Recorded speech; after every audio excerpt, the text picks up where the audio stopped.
저는 그 신앙생활이라는 말보다는 영적 삶이라는 말을 더 좋아합니다. 그 신앙생활이라고 하는 것은 교회에서 제공하는 이런 저런 그런 프로그램들을 참여함으로써 지속할 수 있는 그런 생활이겠죠. 그런데 이 영적인 삶이라고 하는 것은 그런 어떤 외적인 활동과 상관없이 언제 어디서나 하나님과 관계를 가지고 살아가는 삶을 뜻하기 때문입니다. 그런 의미에서 정말 참된 의미의 신앙인은 그저 단지 신앙생활을 하는 사람이 아니라 영적인 삶을 사는 사람이어야 한다. 그렇게 말씀을 좀 드리고 싶습니다. 우리는 영적인 삶으로 나가야 됩니다. 우리가 서 있는 자리가 신앙생활일지라도 신앙생활은 결국 영적 삶을 살게 하기 위한 어떤 장치 같은 것이라고 그렇게 볼 수 있겠습니다. 그래서 실은 예배와 또 성경 공부와 어떤 모임도 굉장히 중요하지만 더 중요한 것은 그런 모임이 끝난 이후의 삶입니다. 요때만 신앙생활하고 이것이 끝난 이후부터 신앙생활을 하지 않는다면 영적인 삶을 산다고 할 수가 없겠죠. 신앙생활이 아닌 영적인 삶을 살아야 한다 하는 점을 저는 다시 한번 강조하고 싶습니다. 저는 교우 여러분들이, 우리 여기 계신 모든 분들이 신앙생활에서 더 나아가서 영적인 삶을 사시기를 간절히 바랍니다. 자, 하지만 영적인 삶을 살기 위해서는 우리가 반드시 깨닫고 받아들이고 또 통과해 가야 할 그런 단계들이 있습니다. 그렇지만 이 단계가 그렇게 기계적이고 절대적이어서 그대로 그 단계를, 스텝을 밟아가야 된다는 그런 뜻은 아닙니다만은, 그렇지만 그럼에도 불구하고 우리는 어떤 적어도 영적인 삶을 위해서 반드시 받아들여야 되는 필수 요소가 있다는 겁니다. 저는 그것을 6단계로 그렇게 좀 정리해 봤습니다. 이거를 짧게는 4단계, 혹은 많게는 8단계, 12단계로도 나눌 수가 있겠죠. 그런데 저는 6단계로 한번 정리를 해봅니다. 이번에 오늘부터 이제 6번에 걸쳐서 말씀 시리즈를 이제 진행하려고 하는데요. 제목은 영적인 삶의 6단계입니다. 이 시리즈 말씀을 통해서 부디 우리 신앙생활이 하나님과의 사귐 속에서 살아가는 그런 영적인 삶의 상태로 그렇게 나아갈 수 있게 되기를 간절히 바랍니다. 자, 오늘 첫 번째 시간, 나는 약하다 라고 하는 제목으로 함께 말씀을 나누면서 영적인 삶을 향한 첫걸음을 떼도록 하겠습니다. 여러분, 질문 하나 드리겠습니다. 여러분은 강한 사람입니까? 아니면 약한 사람입니까? 한번 생각해 보시기 바랍니다. 나는 평소에 나는 강해, 이런 의식을 갖고 사십니까? 혹은 난 좀 약해, 이런 의식을 가지고 살아가십니까? 사실 세상에는 강한 사람과 약한 사람이 있는 것이 아니라 강하다고 믿는 사람과 약하다고 믿는 사람이 있을 뿐입니다.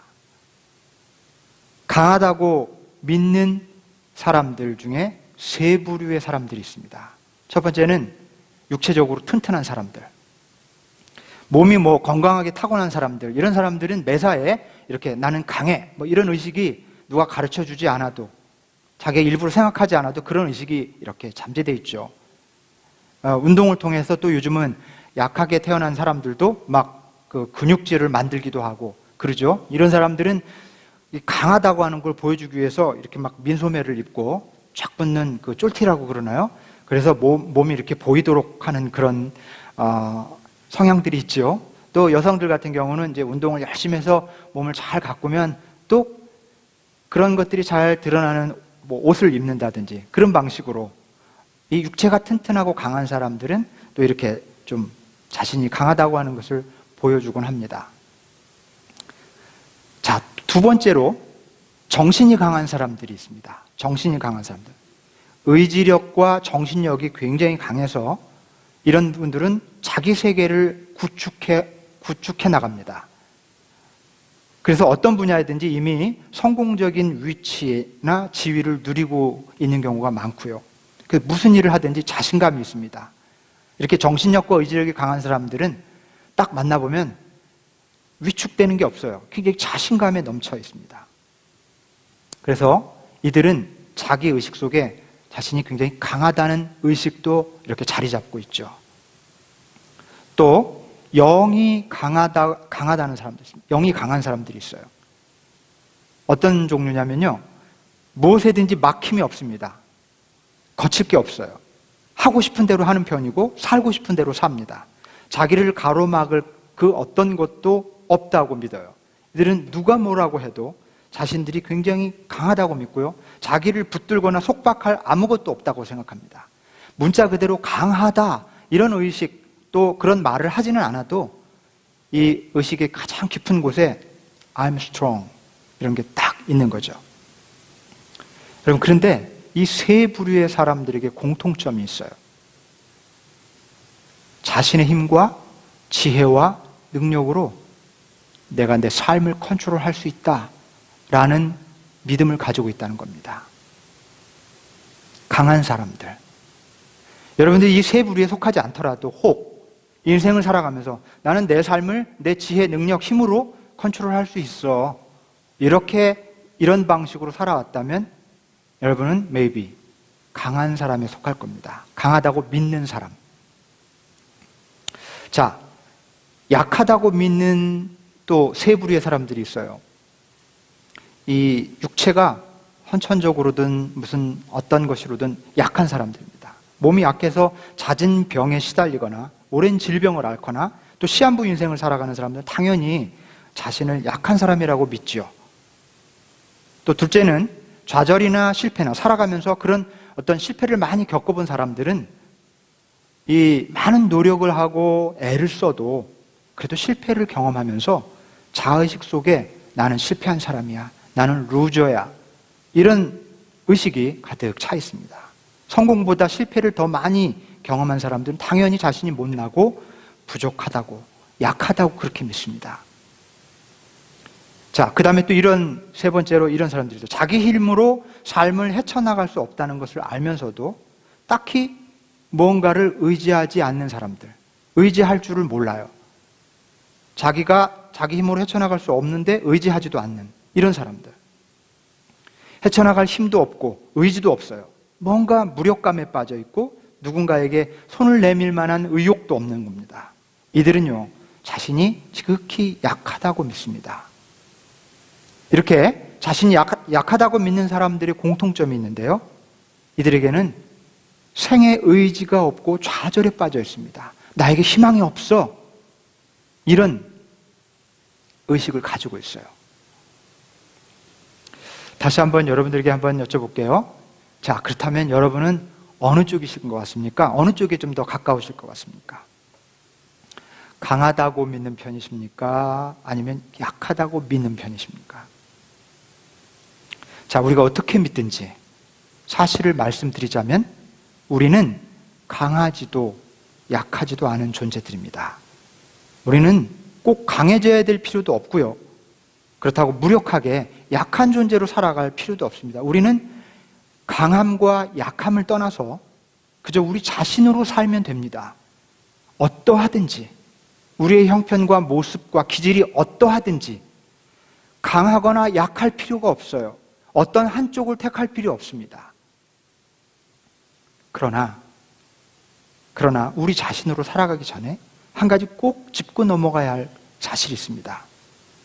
우리가 진정으로 정직하게 우리 자신으로 살아가려고 하면 한 가지를 인정하고 받아들여야 합니다. 그것은 우리가 한계를 가진 존재라는 사실입니다. 여러분, 우리가 한번 같이 따라해 볼까요? 우리는 한계를 가진 존재. 강하다고 믿는 사람들은 인간의 한계라는 단어를 굉장히 싫어합니다. 그리고 약하다고 믿는 사람들은 이 말을 자기 합리화의 도구로 사용해요. 에휴, 나는 뭐 약한데, 나는 한계가 있는데, 내가 뭐 되는 일이 있어, 한계가 있는데, 이렇게. 하지만 이 인간의 한계는 사실 인간에게 대단히 중요한 선물입니다. 한계가 선물이라는 점을 혹시 아시는지요? 왜냐하면 이것은 인간으로 하여금 영적인 존재로 살게 만듭니다. 이것은 인간의 한계는 마치 야곱의 사다리와 같아서 우리는 그것을 통해서 오르락내리락 하면서 하나님과 교류를 할 수가 있습니다. 인간의 한계는, 우리의 약점은, 우리의 부족함은 야곱의 사다리와 같아요. 영적인 차원에서.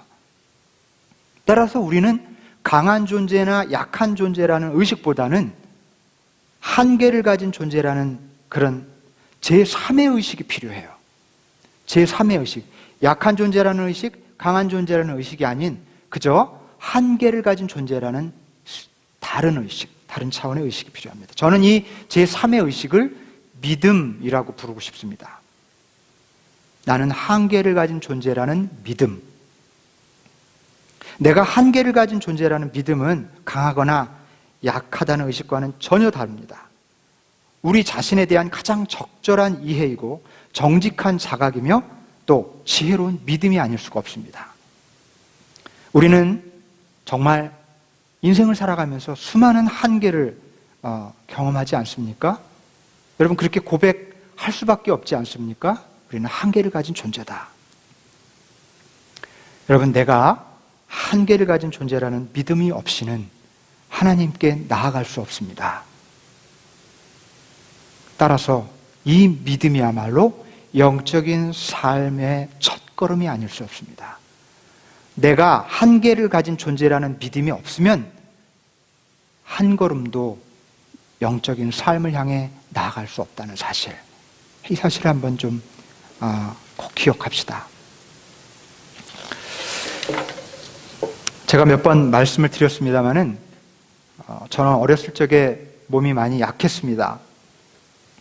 부모님이 늘 하시던 말씀이 너 옛날 조선시대에 태어났으면 벌써 죽은 목숨이었어. 뭐 이런 얘기를 굉장히 많이 하셨습니다. 사실이지 응급실에도 굉장히 많이 실려가고 죽을 뻔한 고비도 많이 넘겼습니다. 그냥 말 그대로 온몸 골고루 안 아픈 데 없이 아파봤습니다. 자랑도 아닌데 이렇게 자랑스럽게 얘기하다니. 또 우리 교우들과 또 우리 자매님들과의 모임에서 몇 번 말씀을 나누긴 했습니다만은 오늘 이 말씀의 주제와 더불어서 조금만 좀 나누고 싶은데요. 우리 부모님이 그러다 보니까 저를 어렸을 적부터 넘어지면 다칠까, 이렇게 하면 몸이 더 안 좋아질까, 그저 금이야 오기야, 저가 이뻐서가 아니라 제가 죽을까봐, 제가 너무 약하니까 그렇게 끔찍히 아끼면서 조심조심 키우셨어요. 자녀들이 있어도 이쁘고 잘하고 건강한 자식보다는 약하고 실패하고 이런 자식한테 더 마음이 가고 그러지 않습니까? 그게 인지상정일 겁니다. 아마 그래서 우리 부모님이 그러셨던 것 같은데, 근데 저는요, 그렇게 부모님이 저를 이렇게 약한 아이 취급하는 게 너무 싫었어요. 진짜 싫었어요. 우리 아버님이 늘 입에 붙이고 하시는 말씀이, 제가 뭘 하려고 그러면 니까지 녀석이 그거 되게 이놈아, 그러면서 본인이 하시는 거예요. 사랑의 표현이었겠죠? 뭘 시키질 않아요. 힘든 일, 어려워 보이는 일. 청소년기를 돌아보면요, 제가 그런 의식에 대한 거부감 때문에 암암리에 나는 그런 약한 존재가 아니야 라는 의식과 싸우느라고 무진 애를 썼던 것 같습니다. 그러다 보니까 청년이 되고 나서 제 무의식 속에 오기 같은 게 자리를 잡았던 것 같아요. 제 청년기를 돌아보면, 이제 와서 돌아보는 겁니다. 그러고 보면 제가 약하지 않다는 걸 증명하려는 사람처럼 살았던 것 같아요. 제가 착한 사람이었는데요. 그렇죠. 그렇게 온실 속의 화초처럼 자랐으니까 뭐 거칠었겠습니까? 그런데 청년 시절에는 막 고등학교 졸업하자마자 대학에 들어가자마자 바로 집을 나왔어요. 뭐 가출했다는 뜻이 아니라 기숙사, 멀지도 않은데 기숙사 생활, 자취 생활을 했습니다. 집에서 있고 싶지 않았어요. 음악을 한답시고 밤 새우기를 밥 먹듯이 하고요. 술도 많이 마시고요. 저 담배도 피웠습니다. 그게 멋이 멋이 있잖아요, 음악하는 사람. 음악한다고 뭐 아마추어지만 그저 통기타 들고 다니면서 이 카페에 저 카페에 다니면서. 안 그러게 생겼죠? 혀를 쭉 차시는 분이 계시네요. 어이구, 이렇게. 데모도 좀 하고요, 연애도 좀 했습니다. 연극도 많이 보러 다니고, 그 시절에 젊은 청춘이 할 수 있는 일들은 다 해봤던 것 같아요. 마음대로 자유롭게. 제 무의식 속에, 그거 봐, 엄마, 아버지 봐, 나 강해. 그러다가 군대를 이제 가려고 이제 소집 영장을 기다리고 있던 중에, 자, 이 부분은 제가 한두 번 여러분하고 나눴던 부분인데, 갑자기 온몸이 붓는 거예요. 그리고 신발이 맞지를 않고 막 구토가 나고 고열이 생겨서 병원에 갔더니 제 신장이 키드니 이 펑션이 거의 스탑 상태래요. 거의. 바로 이머전시로 들어가서 병원 생활을 했죠. 한 3개월 정도 집중적으로 인텐시브 케어를 받고, 굉장히 위험했다고 해서 잘 모르겠어요. 왜 그렇게 저는 느끼질 않는지. 그런데 천천히 회복이 됐습니다. 그리고서 퇴원을 하고 1년간은 절대 요양, 재발할 경우 회복이 어렵다, 이런 판단을 받고 나왔어요. 집에서 잘 쉬면서 1년 동안 요양하고 다시 활동하다가 까불다가 재발했습니다. 또 재발했어요. 의사가 역시 예상대로, 말씀한 대로 좀 심각하다, 재발이 어렵다, 병원에서 입원을 하고 또 다시 입원을 하다가 대책이 없으니 그냥 집에 가서 치료하거나 요양하거나 쉬고 있어야 된다. 집으로 왔습니다. 그때부터 새로운 요양 생활이 시작돼요. 군대 가는 게 낫지. 그 기간 동안 누워 있었던 것 같아요. 요양하면서. 그렇게 또 1년이 지났습니다. 정말 꼼짝 않고 집에만 있었어요. 근데 온 천지에 봄이 왔는데 너무 답답한 겁니다. 어느 날 어머니가 저를 늘 감시하고 있어요. 움직이지 못하게, 막 돌아다니지 못하게, 힘든 일 못하게. 근데 어머니가 잠시 집을 나간 사이에 그 경비가 허술한 틈을 타서 제가 탈출했습니다. 자전거를 끌고는 밖으로 나갔어요. 그리고 나 홀로 외출을 감행한 거죠. 막 시골길을 달렸어요. 그러다 보니까 어느덧 빽빽한 숲이 나와요. 근데 그 숲 사이로 오솔길이 이렇게 오르막이에요. 힘이 드는데 넘어가 보고 싶어서 내렸습니다. 끌고 올라가서 탁 꼭대기 정상에서 자전거를 타고 쫙 내려가서 돌아서 딱 나오는데, 세상에 하늘 아래 첫 동네 같은 너무나 아름다운 평화로운 동네, 그리고 아주 잔잔한 호수, 저수지가 보이는 거예요. 이 사진을 좀 한번 보십시오. 오늘 이 주보에 설교 요약에 나갔더니 이 시선이 아래로 많이 떨겨지는 분들이 많은데, 그거는 예배 끝나고 나서 보시기를 부탁드립니다. 제가 사진을 찾았는데요, 그 저수지는 아닌데 깜짝 놀라서 굉장히 비슷해요. 비슷한 사진을 찾았습니다. 거기는 아닙니다. 이런 비슷한 저수지가 쫙 펼쳐지는 거예요. 별천지 같은 짜릿한 흥분에 사로잡혔어요. 그래가지고 이렇게 보니까 저수지 저쪽 끝에 이렇게 뚝방이 있어요. 저수지 뚝방이 있지 않습니까? 뚝방이라는 말이 좀 사투리 같긴 한데 이렇게 뚝이 있죠. 거기까지 이렇게 갔어요. 앞에는 저수지의 이 잔물결이 잔잔하게 너무나 평화롭게 이렇게 부드럽게 흔들리고, 사방에는 온갖 야생화들이 만발해 있었습니다. 1년 만에 외출인데다가 1시간 이상 자전거를 페달을 밟았기 때문에 몸이 아주 지칠 대로 지쳤어요. 기운이 다 빠져서 거기다 자전거를 눕혀놓고 그냥 툴썩 이렇게 저도 들어 누웠습니다. 풀밭이 풀이 많으니까요. 몸이 나른하게 지쳐 있는데 그 위로 꽃과 나비와 싱그러운 풀과 잔잔한 그 호수의 물결이 은빛 물결처럼 이렇게 노래하는 것 같아요. 그리고 그냥 그 봄바람이 부드럽게 이렇게 저한테 불어오는데, 파고 들어오는데 숨이 멎을 것 같은 행복감이 막 밀려오는 거예요. 이렇게도 아무도 없어요. 온몸에 한 자락의 힘도 남아있지 않다고 하는 게 막 느껴지는데, 정말 내 몸이 새털처럼 그렇게 가볍고 연약하다고 하는 게 막 느껴지는 거예요. 완전히 내가 이렇게 새털 같아요. 근데 갑자기 이런 생각이 드는 겁니다. 나라는 존재 이토록 가볍고 약하구나. 정말 나는 아무것도 아니구나. 이 대자연 앞에서 나는 그냥 미물일 뿐이로구나. 그런 생각을 하면서 이렇게 죽는 거구나. 이대로 죽어도 좋겠다 싶은 마음이 들었습니다. 그리고는 눈을 이렇게 감았어요. 눈을 감았는데 이 감은 눈 위로 그 봄 햇살이 쫙 비치는 거예요. 햇살은 계속 비쳤을 텐데 그 순간에 햇살이 나를 향해서 마치 스포트라이트처럼 나를 쫙 비치듯이 햇빛이 감은 눈 위로 쏟아지는 거예요. 그때 나도 모르게 눈물이 쭉 흐르는 거예요. 아무것도 아닌 새 깃털처럼 가벼운 이 힘없이 쓰러져 있는 한 영혼 위로 따사로운 햇살이 내리는데 그 어떤 순간보다도 하나님의 임재가 뚜렷하게 제게 느껴졌습니다. 내가 내 연약함을 나도 모르게 받아들이는 순간 하나님은 가장 하나님다운 방식으로 제게 다가오셨습니다. 마치 이렇게 말씀하시는 것 같았어요. 지금까지 기다렸는데 내가 이제서야 너의 약함을 인정하는구나. 연약한 존재. 그래, 그게 바로 너야. 너는 내 앞에서 언제나 어리고 연약한 아들이란다. 그래서 내가 더 소중하고 내겐 더 애틋하단다. 내가 약하기 때문에 나는 너를 결코 떠날 수가 없단다. 그날 그 햇살은 제게 바로 그런 뜻이었습니다. 그렇게 다가온 하나님의 손길이었습니다. 그날 이후로 저는 강한 척, 약하지 않은 척하는 삶을 살지 않기로 했습니다.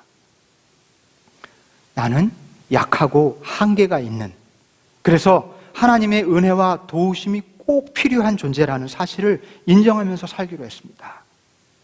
그것은 이상하게도 무력한 거하고 달랐어요. 좌절감이나 의욕 상실하고는 다른, 내가 내 한계를 적극적으로 능동적으로 인정하는 것은 무력함이나 패배자로 사는 일이 아니었어요. 또 다른 차원의 대단히 능동적인 삶임을 깨달았습니다. 여러분, 바로 이겁니다. 영적인 삶을 사는 사람은 연약하게 사는 게 아니라 자신의 한계를, 나는 약하다 하는 사실을 적극적으로 인정하고 사는 사람입니다. 아브라함이 고향 땅을 떠난 이후 그가 인생을 걸고 기다렸던 게 뭡니까? 순수한 자기 혈통을 가진, 자신의 혈통을 순수하게 있는 아들을 얻는 것이었죠. 그래서 아브라함은 사람으로서 할 수 있는 모든 일을 다 해봅니다. 사람의 힘과 능력과 지혜를 다 동원해 봅니다. 그렇게 해서 자기 힘으로 얻은 결과가 이스마엘이었죠. 이스마엘은 아브라함이 정말 원했던 결과가 그러나 아니었습니다. 반쪽짜리였습니다. 순수 혈통의 아들을 얻는데 자기 힘과 능력을 다 동원해봤지만 실패했습니다. 그러나 아브라함이 언제 성공합니까? 그의 나이 99세. 99세란 뜻이 뭡니까? 아무 힘도 의지도 꿈도 없는 나이라는 뜻입니다. 아브라함이 가장 약할 때라는 뜻입니다.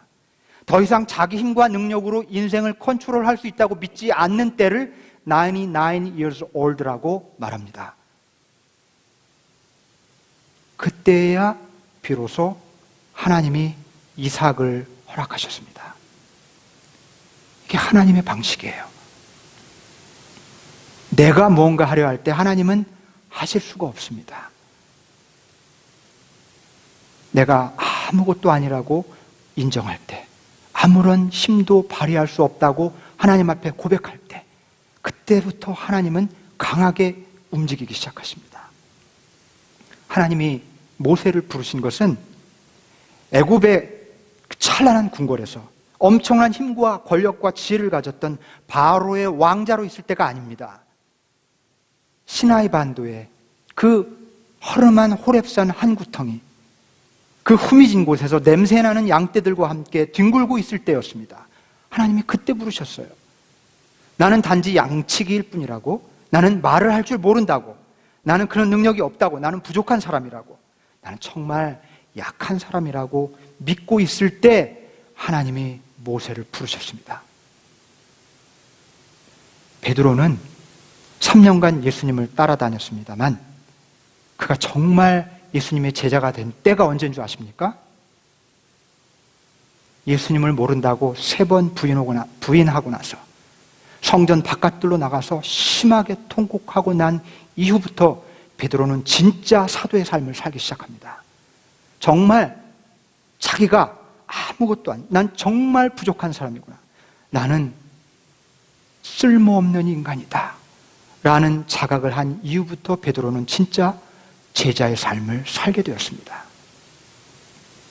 성경에서 하나님은 자격 있다고 자부하는 사람, 능력 있다고 믿는 사람, 충분히 강하다고 생각하는 사람을 만나주시거나 부르신 적이 없습니다. 한번 찾아보십시오. 한계를 가진 사람, 나는 아무것도 아니라고 믿는 사람, 하나님은 그때 그를 부르시고 만나주신다는 사실입니다. 왜 그럴까요? 나는 한계를 가진 사람이고 나는 약한 존재라는 믿음을 가지고 있을 때 바로 그때의 그 마음과 그 믿음 자체가 바로 하나님을 의지하고 하나님을 부르는 자세이기 때문입니다. 그런 마음 자세와 그런 믿음이 영적인 자세입니다. 바울에게 고질적인 질병이 있었죠? 학자들은 정확히 무엇인지 알 수 없다고 말하지만 오늘날의 성서학자들의 연구에 의해서 처음엔 그게 안질이 아닐까. 바울이 그 전도 여행을 하는 동안 계속해서 이 질병과 싸웠고요.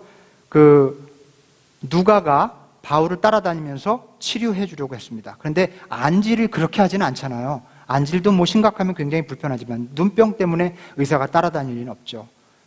그래서 간질, 시저 일으키는 질병이죠. 시저, 간질이었을 것으로 봅니다. 발작을 일으키는 병. 바울이 이 병을 고쳐보기 위해서 치료도 받아보고 하나님께 간절히 간구했어요. 주님, 제가 주님의 사도로서 주님의 영광을 돌리기 위해서 이 병이 좀 나았으면 좋겠습니다. 이걸 좀 제발 가져가 주십시오. 여러 번 간구했는데도 회복이 되질 않습니다. 그래서 바울은 그렇게 결론을 내리죠. 이 질병은 하나님이 주신 가시다.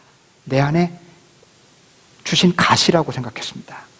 이 가시의 역할은 자신의 연약함을 끊임없이 자각함으로 교만에 빠지지 않도록 하는, 그리고 하나님을 더 의지하면서 살아가게 하는 그런 역할을 합니다. 바울은 여행을 하다가 고통스러운 발작이 일어날 때마다 그것을 자신의 무뎌진 의식을 찌르는 가시로 믿었습니다. 그것을 자신의 교만한 자아를 경고하는 가시로 받아들였어요. 흐려진 사명의식을 찔러 깨우치는 가시로 받아들였습니다. 자신의 가장 연약한 것을 하나님의 메시지로 받아들였습니다. 자기가 가진 가장 연약한 부분을 그리스도께서 자신 안에 머무르는 거룩한 통로로 믿었던 것입니다. 그래서 그는 이렇게 고백합니다. 그러므로 나는 그리스도를 위하여 병약함과 모욕과 궁핍과 박해와 곤란을 겪는 것을 기뻐합니다. 내가 약할 그때에 오히려 내가 강하기 때문입니다.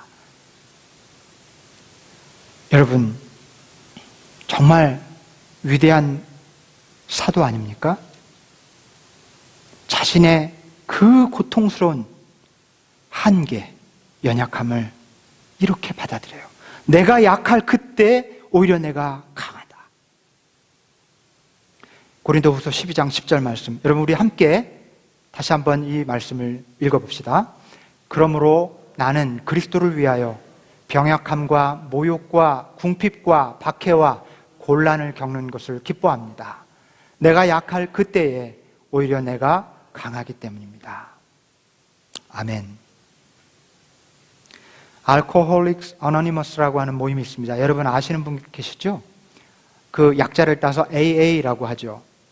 빌 윌슨이라는 사람과 밥 스미스라고 하는 사람이 1935년도에 알코올 중독에 걸린 사람들을 좀 돕자 하는 뜻에서 만든 작은 모임이었어요.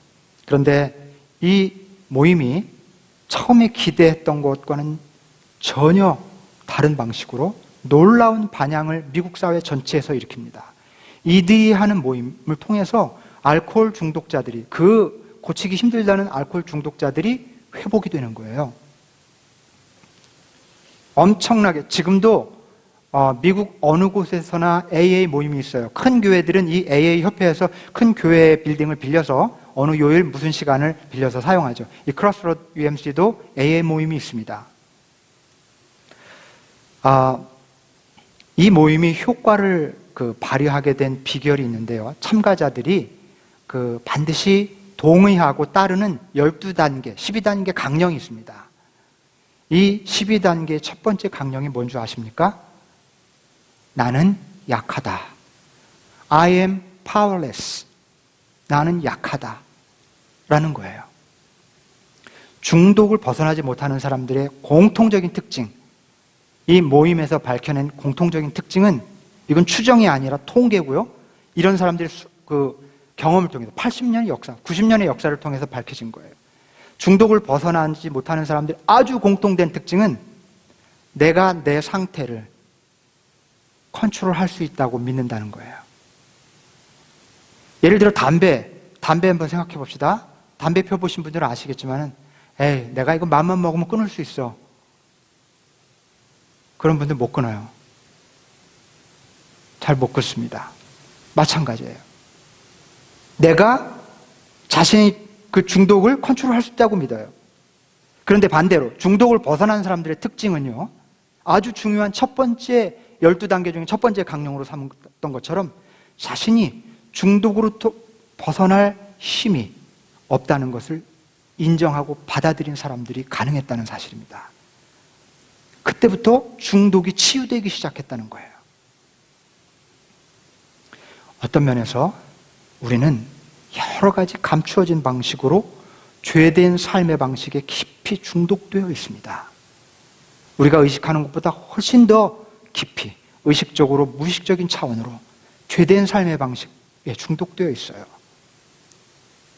그렇지만 우리는 내가 내 삶을 충분히 컨트롤할 수 있다고 믿으면서 살아갑니다. 이것이 우리가 회복되지 못하는, 우리의 신앙이 성장하지 못하고 우리가 진정한 영적 삶을 살지 못하는 아주 숨겨진 중요한 이유입니다. 여러분, 우리가 우리 삶을 정말 우리의 뜻과 의지와 계획대로 드라이브 해갈 수 있습니까? 지금까지 살아온 삶을 돌아보아도 이게 내 계획과 뜻대로 펼쳐진 것입니까? 아마도 아닐 겁니다. 지금 우리에게 필요한 것은 나는 약합니다. 하나님 앞에서 I am powerless. 이렇게 고백하고 인정하는 것이 필요합니다. 아무리 신앙생활을 열심히 하고 있다고 해도 자신이 약하다는 사실, 한계를 가진 존재라는 사실, 삶을 컨트롤할 수 있는 근본적인 힘이 나에게 없다는 사실을 하나님 앞에서 인정하지 않으면 우리는 절대로 영적인 삶을 시작할 수 없습니다. 사랑하는 교회 여러분, 우리의 약함과 한계와 부끄러움을 정말 부끄러움 없이 인정하고 받아들입시다. 그리고 주님께 이렇게 고백합시다. 주님, 나는 약합니다. 나는 힘이 없습니다. 주님이 필요합니다. 주님을 의지하지 않고서는 살아갈 수가 없습니다. 주님 도와주십시오. 만약 우리가 이렇게 기도할 수 있다면 우리는 그때부터 영적인 삶을 시작할 수 있을 것입니다. 영적인 삶의 6단계 중에 오늘 그 첫 번째 단계 여러분과 함께 나누었습니다. 첫 걸음을 우리 함께 뛰십시다. 주님, 나는 약합니다. 나를 도와주십시오. 아멘.